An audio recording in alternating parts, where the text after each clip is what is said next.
waaw di wax alhamdulilah amaat mbégte di wax dem nañ ziar ji ba ñëw ziar général di ñaan lépp luy faal waaye ñaan yàlla na ko yàlla nangu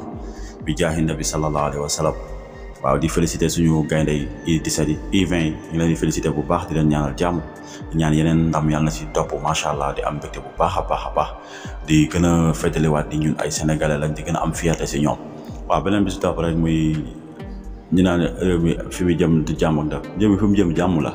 mooy bu ñu bëggee jàmm mooy nañ autoriser ñi nga xam ne am nañ seen àq ak seen yelleef bi ñuy kaas wala def seen i meeting wala def seen i manifestation nañ leen autoriser autorisation bu jaar yoon bàyyi la ñu dem loolu bu ñu ko defee mooy jàmm loolu ku bëgg a jàmm rek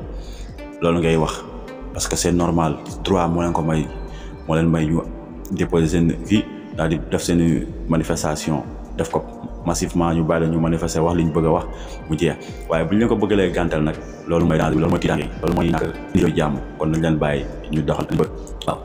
kon waa Yewwi li ñu wax rek waaw parce que tamit waa kii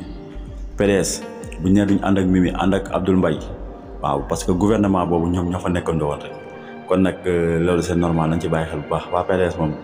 instant ñi ngi jéem a dal ci kaw Mimi di jéem a wax di jéem a victime wu naan Mimi moo teg Karim Wade nangam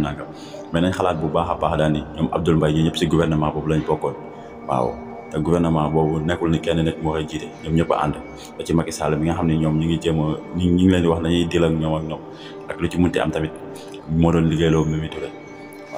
waaw xalifa général des Tidianes dafa tawat Macky Sall yóbbu na ko jël na ko vol yóbbu ko ñu ngay ñaan yàlla mu tane ak jàmm waaw ndax xam ne publiquement quoi